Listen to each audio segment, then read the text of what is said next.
khulu baba Moyo. Eh ngiyathola lana umnyalezo othi ubaba uChief Dakamela kuna lapho okumele aye khona. So kuzoba kuhle ukuthi simnikeze ithuba lokuthi ayenze ebesimcela ukuthi ezokwenza. Sizokweqa ilokhuzeni iitem kamama uMabunda yokuthi welcome ama-artist.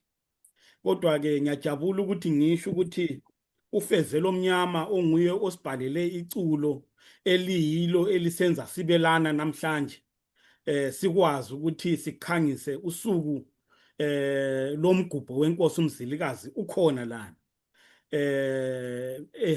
ehambisana noSimi Nkala onguye obhale inkondlo ekulelo culo.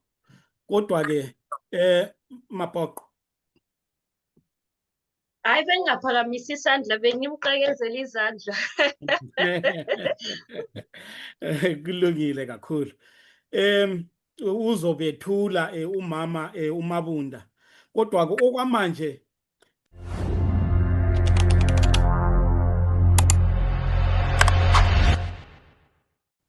Izibongo zenduno Dakamela. Kwasukela bangasho njalo mhlaza beyixoxe yindaba kodwa mina ngizothi ngimbonile uthwayithwayi lukaNkura olukhotha amayezo olubuso bunzima buyesabeka ufana lo beqhawela semandulo ngimfanisa lo ndlela lo nzobo ngithema ngimbona ngashawa lo uvalo isandla simasongosongo ngobelilodwa likhencezi ngimzwile ngingabezwanga ngimbonile ngingababonanga zenzo ziyakhuluma kungemazwi uyingwazi wena kaKhura okwazi ungaphethe emkhonto ugwaze ngobuchopho ngoba umdala ngembona abanye bebadala ngemizimba leminyaka. Uyinkunzi ebhonge ehlathini kuChangane yaziwa nguNdlunkulu kuMantungwa iyaziwa zenduni iphinde yaziwa ngamabutho kwelikaMzilikazi ngoba izwe libutho lenkosi lizinze ngezansi yaziwa libutho lenkwali lizinze komthwakazi yaziwa luqweqwe luzinze ngezansi yinkunzi mavavu uqobo ngokwequtha ngolongcindezelo ezinye zidume ngokuhlaba ezinye. Wena kaNkura kabekuthemba kamnyenga akacela imbo yakadakamela kaMagonya uMagonya wezijaba uMagonya bembibhu besingezandla uxayisa amadoda ngegonondo wadayana lo ndaleko jingeni kweqa amaqhawe.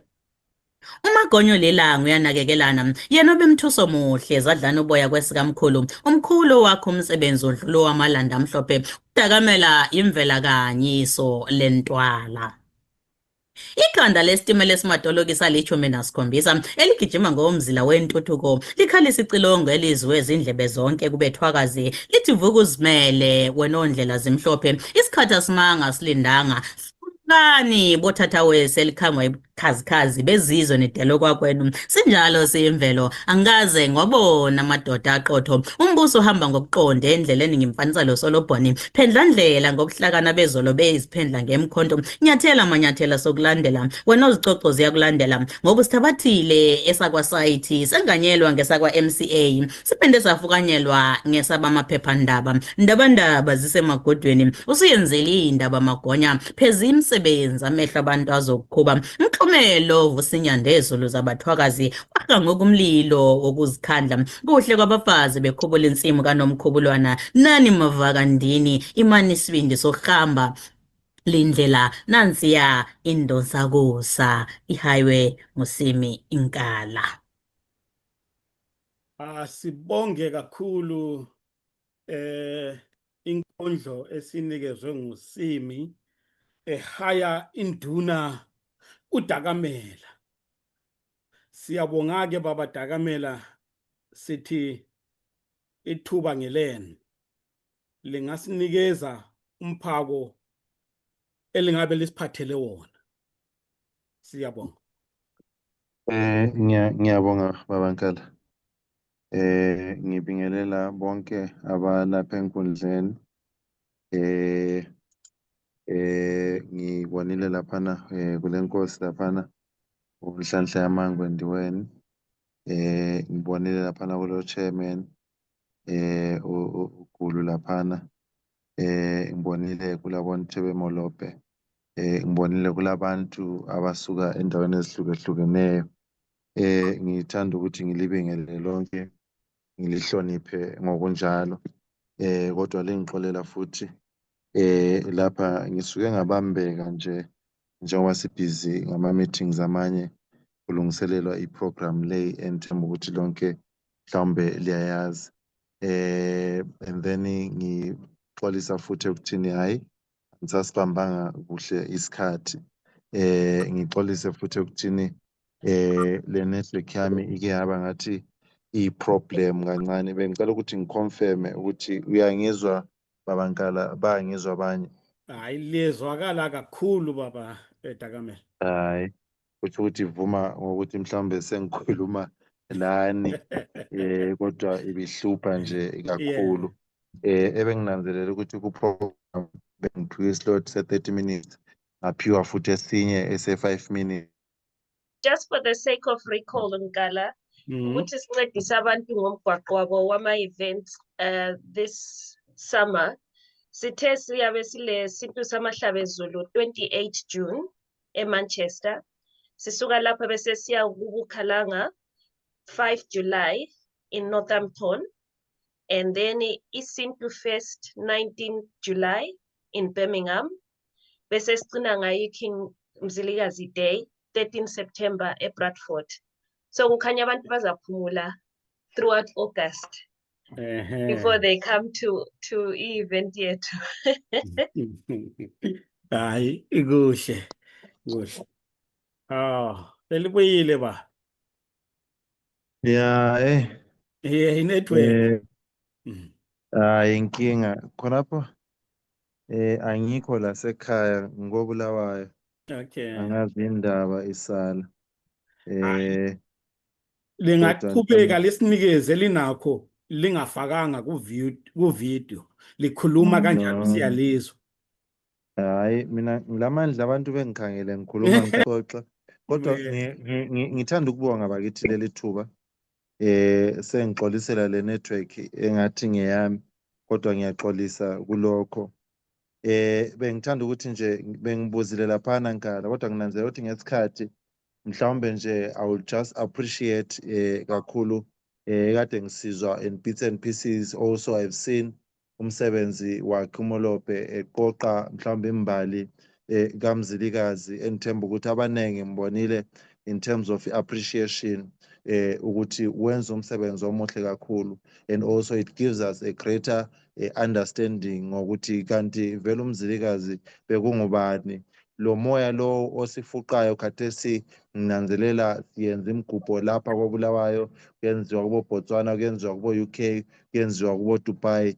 Kutshengisa ubukhulu mhlawumbe komoya lo wayelawo okuvezwa kamhlophe ile mbali ethintwayo nguMolope. Engake ngathanda mhlawumbe lapha esitsho ukuthi hayi lina lingakema uMzilikazi ngapha ukuthi njoba lingamaNdebele lakithi wadlula kithi lathi uMzilikazi ngowethu asowethu sodwa thina ngapha mhlawumbe singamaNdebele. So ngibona ngathi kuhle kakhulu khona lokho. Ngithanda ukuthi ngibonge futhi kakhulu umsebenzi owenziwayo ngama-committees ahlukehlukeneyo ababhizi ngokuzama ukupreserva mhlawumbe imbali yakho uMzilikazi, not only through ukukhuluma kodwa ngokwenza khona lokhu. Nxa sisenza imisebenzi esiyenzayo it embodies what Mzilikazi stood for, ukuzama ukuqoqa isizwe ukuthi isizwe sibambane, simanyane, sibe lobuntu lobe sasilabo. Kodwa nje ngiyezwa bekule history enengi kakhulu. Ngibonile kulabadala sibili abacijileyo ngokwe-history. Sizananzelela ukuthi njengoba ngimutsha nginjalo and also what needs to be acknowledged, mina angiso historian, kodwa what I want to put in front of us kumbe tutepu kithi sonke lapha ukuthi from the history lay eyakho uMzilikazi esiyipreserva kangaka, esiyithakazelela kangaka, esiyicelebrate kangaka, yini esiyifundayo ngayo uMzilikazi, yini esiyifundayo ngezenzo zakho uMzilikazi, ngoba kubalulekile ukuthi sibekwazi ukuthi izenzo kungemazwi akusizi ukuthi sibe yazi history yakhe yonke ukuthi waqoqa isizwe, kodwa singenzi izenzo lezi ayezenza. ongakuthi umoya wakho Mzilikazi siyawukhulekela siyawucelela ukuthi usithinte sonke lapha esikhona. Hello? Hayi, khulumani baba, kunomuntu obengenile ithi ngimute bonke abantu. Iqhubeka. No, Nkala ngoza uqoqa izimbuzi zabantu abadisturb indoni ikhuluma. Yeah, ngizozixoxa lezo mbuzi. Sengibonile one. Njengoba bengisitsho ukuthi yini, what is the takeaway from all this history enhle kangaka ebanzi kangaka ngomkhulu ngenkosi eyakha lesi sizwe eyakha ngemhlobo eminingi ehlukehlukeneyo. What is the takeaway esilayo khona lapha? Ngoba ngizama ukuthi njengoba mina nginje ngingaso historian, ngingaphilanga ngesikhathi sakhe, ngingela lwazi olukhulu kakhulu, kodwa I have a takeaway. I-takeaway ingangokuthi kithi sonke umoya lo ayelawo njengenkosi, kubalulekile ke ukuthi usibambe sonke nini, ukuthi yonke into esiyenzayo, umsebenzi wonke esiyenzayo, nxa sikhulume ukwakha isizwe, nxa sihambe okwakha isizwe, nxa senze okwakha isizwe, ngoba izenzo kungemazwi. Singakukhuluma konke, singayi-outline yonke imfundiso kumbe i-history yakho Mzilikazi, kodwa konke lokho esikubonayo akwenzayo ukuzama ukwakha isizwe lesi, siyakwenza yini kumbe siphethe i-history kuphela ngamakhanda? Ngakho nje nginxusa wonke umuntu, ngizwile kulabakhalanga, kulabantu, kulenhlanga zonke ezakha kumbe inhlobo zonke ezakha isizwe samaNdebele sisakhiwa nguMzilikazi. Engangokuthi ngizama ukuthi nginxuse umoya wona lowana ukuthi ukwakha isizwe, ukuthi sibambane sibe imbumba, kubalulekile ukuthi sikwenze khona lokhu ngazo zonke izikhathi, singavumeli nje imoya eminenginengi engengezwe ithintwa laphana ukuthi esizama ukudivide mhlawumbe isizwe. Sibakhulu kangaka siyisizwe ngalokhu kumbe ngalowo moya owawuhlanyelwe nguye uMzilikazi. Kodwa njengoba bengithinta nje ngizama uku-unpack-a, kodwa ngisiya edabeni lolu lokuthi nginanzelela ukuthi silemsebenzi eminingi esiyenzayo ephathelane lo mgubho kaMzilikazi, ongakuthi okuqala wenziwa khonapha koBulawayo, eminye yenzeka endaweni ezihlukehlukeneyo. Lalapha ngibona i-UK branch ilungiselela umgubho kaMzilikazi mhla ka-13 khona ngapho elizweni laseBritain. Okuyinto enhle leyana etshengisayo mhlawumbe efundisayo labanye ukuthi kanti nxa lisithi liyenza bafowethu lizama ukwenzani, why lisenza lokhu? Mhlawumbe ngumbuzo esizawubuza omele sihlale siziphendula wona. Why sisenza lokhu esikwenzayo? Siyazenzisa kumbe yiumoya wakhe inkosi uMzilikazi ezama ukusifuqa ukuthi hayi, isizwe siyasabalala, isizwe siyadabukana esenta, yenzani lokho? Yiyo mzamo eseliphiwa engancedisa ukuthi libuthe isizwe lesi. Sikwenza njani ke konke lokhu? Nansi imicimbi iyadinga ukuthi kube lezimali, singaze sibe lezimali, sithenge konke okufunakalayo, sipheke ukudla kwesintu lokhu.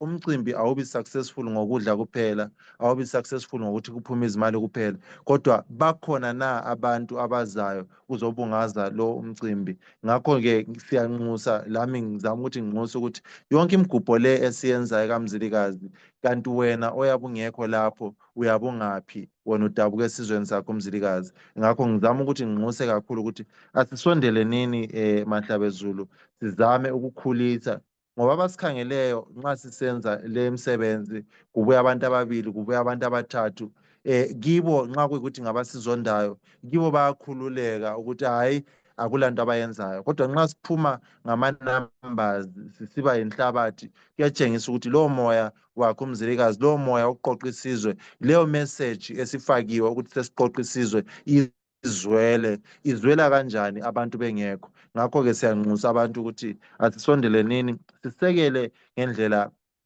ezihlukeneyo. Ngakho-ke ngizathatha leli thuba ukuthi ngibonge bonke ama-committees azinikela ekuhleleni le imisebenzi. Ngibonge kakhulu futhi ngoba ngilokubona ukuthi nxa kusenziwa yonke imicimbi le kuba lama-artists athile anandisayo umsebenzi lo, enginanzelela ukuthi futhi sihlala sisebenzisa nje ingoma zabo ezihlukeneyo bezinikela ukuzoperforma okwenza ukuthi umsebenzi wethu ubukeke ube muhle kakhulu. Kodwa ngizathatha ukuthi ngithathe leli thuba also to officially launch nxa lingivumela Baba Nkala Yebo. ingoma ephekweyo esetshenziswayo also ku-UK branch as a theme song ephekwe kumbe enziwe nguFezo Lomnyama lo Simo Nkala ekuyingoma emnandi kakhulu engithela ami ngiyilalela ngezwa ingivutha usinga engena khexe ekuthini mhlawumbe ingaba yiyo sibili background yalo mcimbi esihlangana lawo. Ngakho-ke ngithatha leli thuba to officially launch this song. Sibabonga labo ukuthi bevume ukusebenzisa amaciko abo kumbe amathalente abo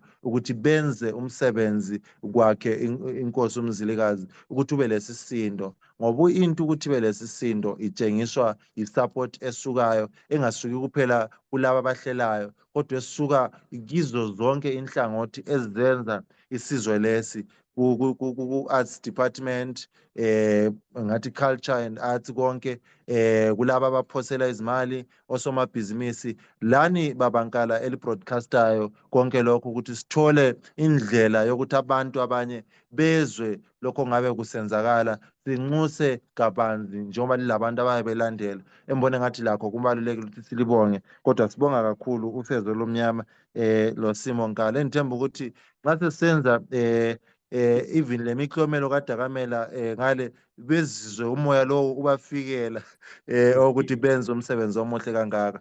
Kodwa ngiyabonga kakhulu ngendaba yesikhathi ngizaba khona nje mbijana ngizwe mhlawumbe kulama reflections but engithemba ukuthi ngizamile ukuthi ngithinte nje konke kodwa engibonayo ukuthi lonke lilapha enkundleni bonke lalaba esilontsha ingoma yabo uFezo Lomnyama lo Simo Nkala embone ngathi umoya kaMzilikazi ubabambile. Engithemba ukuthi uzaqhubeka usibambile isizwe size sakheke, isizwe size siqoqeke ngendlela okufanele siqoqeke ngayo, ngendlela uMzilikazi ayephuphe ngayo. Engifisa ukuthi hayi asikubambeni ngalolo hlobo.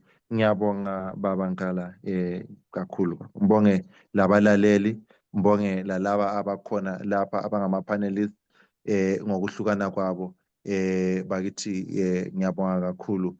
Sizehlisa ekini lonke ngesikhathi sokuthi lilalele lithatha amathuba ukuthi lize lapha kuzohlanganwa kuxoxiswana ngokuthi kanti how can we make imigubho yethu ukuthi ibe mihle, how can we try ukuthi siqoqe isizwe sethu sonke sihlangane, umoya kaMzilikazi singawuvuselela njani. Kodwa ngithemba ukuthi okuphumileyo ukuthi siku right track. Ngiyabonga.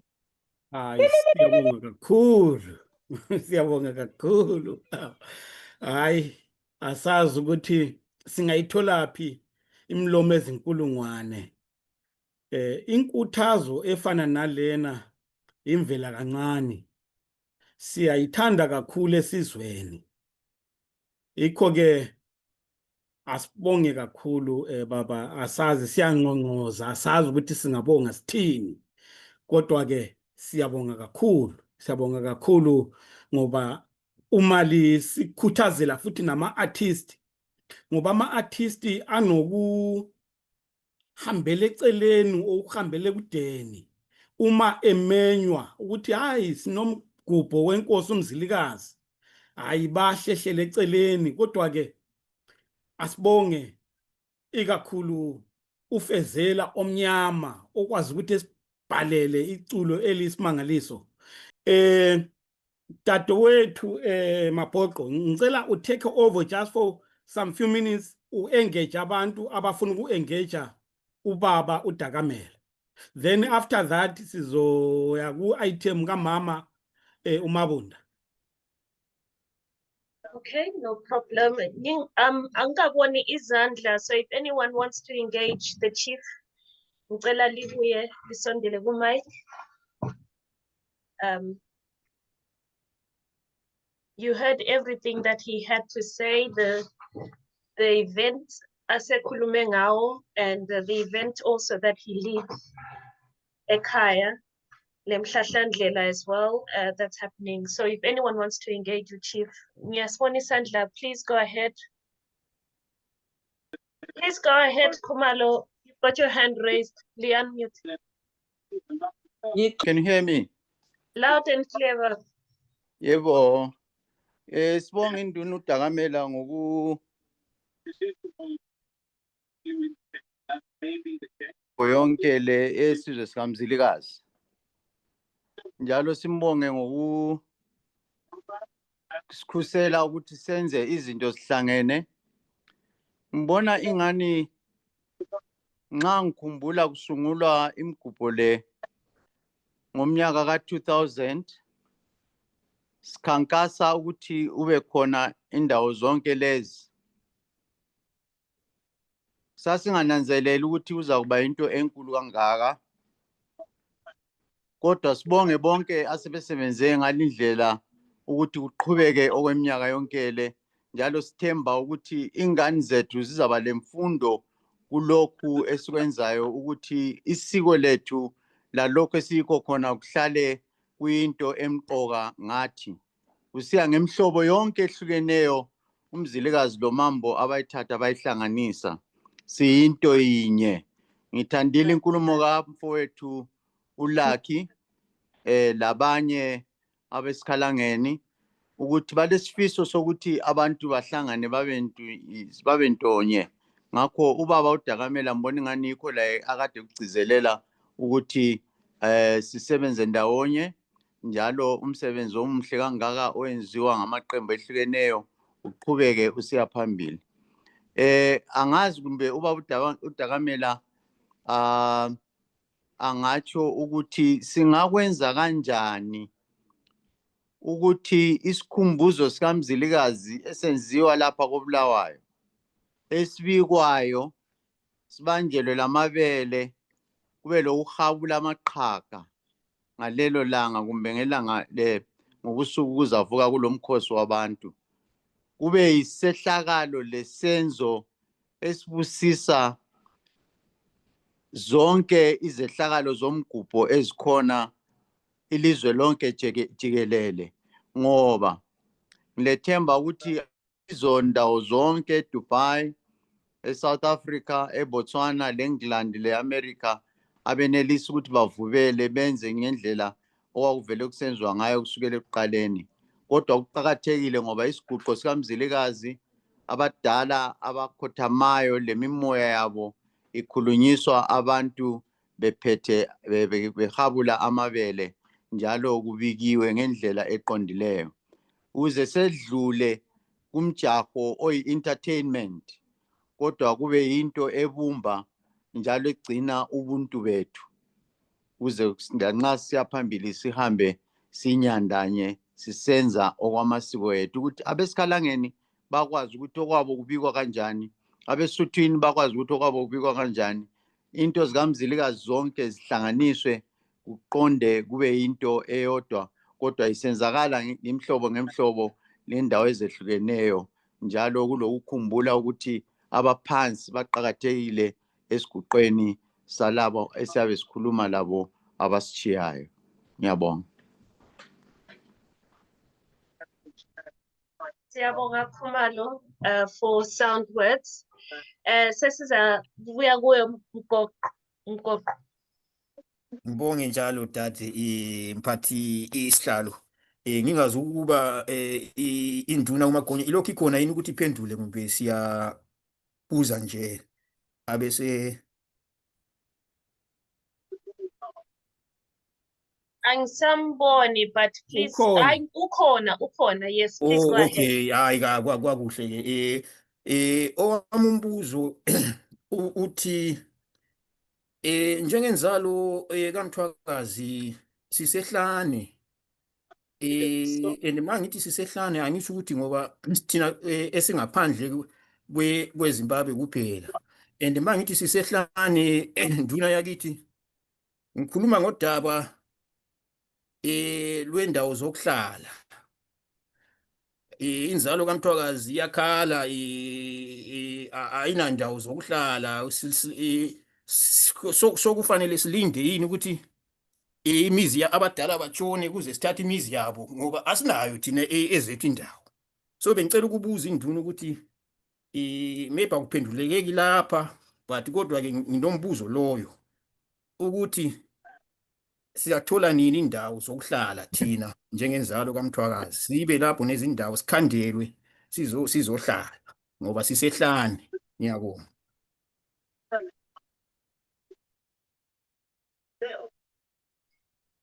Chief Dagamela, are you able to answer that question?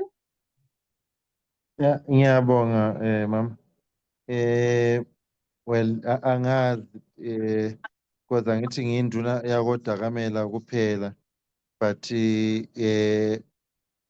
I feel ukuthi nxa umntwana wendawo ulosobhuku ulomlisa ulenduna akumelanga kube yinkinga leyo, ngaphandle nxa ufuna indawo mhlambe koBulawayo lathi asila ngoba kumele uthenge mhlambe isithende, but wonke umuntu ongumntwana wendawo u-entitled ukuthi athole a piece of land, abe le ndawo yokulima, abe le ndawo yokwakha okulidumba kwakhe laphana.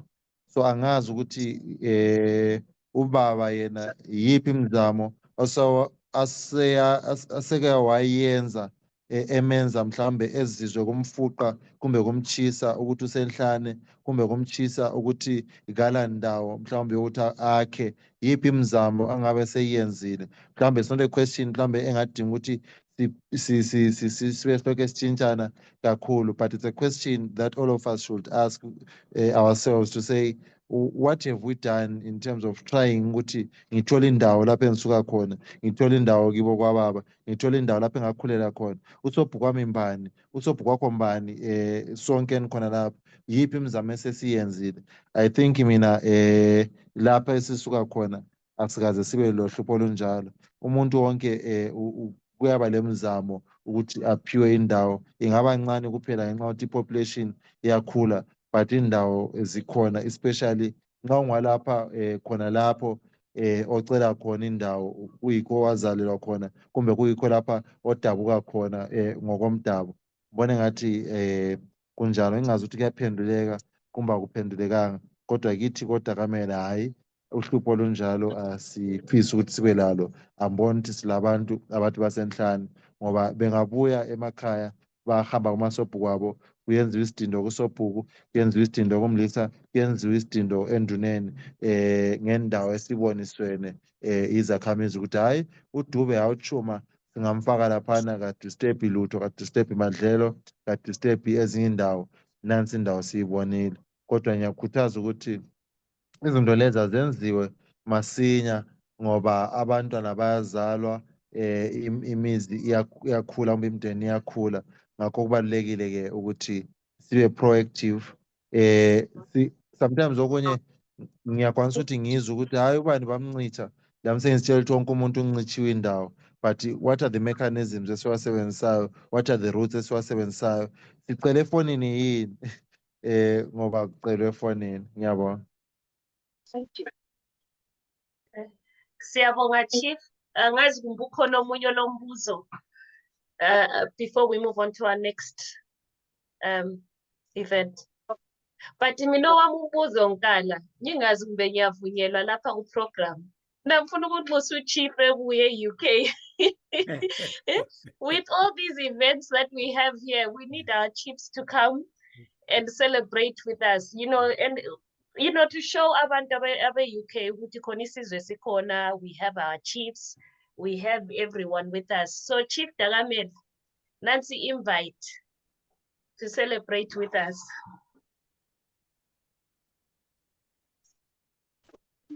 Kala sephambanisa. Ngiphambanisile. Hayi cha uphambanisanga. Hayi ngiyaxoxa and I'm humbled also ukuthi ngithole i-invite enjalo, kungasithokozisa kakhulu lathi ukuthi sibe khona sithokoze labanye abanye kudala bahamba ngoba there's something about ukuba seceleni kwenduna ongayaziyo. So sizazama ukuthi angazi I would be happy also to be part of it. Kungangithokozisa nami kakhulu ukuthi sisondele njengoba lisitsho ukuthi kubonakala ukuthi hayi lathi sikhona, but also to engage ngendaba ezinjalo, sihlaleni phansi sibonisane, sixoxisana, and also trying to figure a way forward ukuthi kanti ezinye izinto singazenza njani. Plus lokuthi sengizothatha futhi imbuzi yami yalowo eyi-1 Nkala ophambanisileyo ngikhuluma laphana. Manje sengimkhohliwe usho ukuthi lizoyithola kimi leyo mbuzi. Ethatha Hayi, qhubeka Maphoqo. I don't think there's any more questions. Oh. Ngisakhangela khanye ngathi kukhona okungene ku-chat but i-chat angisayiboni. Okay. Ngicela ukungena ku-chief. Yebo Mthombeni ngingangena. Ngithanda ukuthi ngikuchallenge khonapho Maphoqo ukuthi linali le chief lapho esihlala sibuka silihawukela ngayo uNhlanhla Yamangwe. U-Chief Dakamela uzabuya e-USA aze kuba i-guest ngapha linali la i-chief khona ngapho. Siyaba nayi-2 ama-chief. Hayi siyabonga. Sithanda ukuthi sibonge sibili ubaba uDakamela. Mina ngimele nje iqembu le-USA e-America. Siyaqoqa lathi ngilapho ukufunda, sifunde okuningi kakhulu lapha eyenu lelisukela inabisa enqene lathi sizafunda ukuthi sinabise eyethu ngapha. Thina sizaba ngaphambi kwenu linabe US sizangena masinyane ekuqaliseni kuka September 4. Yikho ke siyanxusa abafisa ukuthi babe ingxenye yethu ngapha beze baze kuba lathi ngapha. Sizabe se-Atlanta eGeorgia lapho sizabe sikhona lo nyaka ngo-2025. Thank you. Asibonge baba Mthombeni, asibonge kakhulu. Singesikhathi sinikeza abantu amathuba ukuthi bebika zange libike. Kodwa hayi Phakamise isandla kodwa uzangimbone. Yebo. Hayi kulungile. Sengibongele enduneni khonapho ukuze ngingahlawula imbuzi. Hayi lingeke lihlawule. Hayi siyabonga kakhulu baba Mthombeni. Uma bekhona Maphoqo noma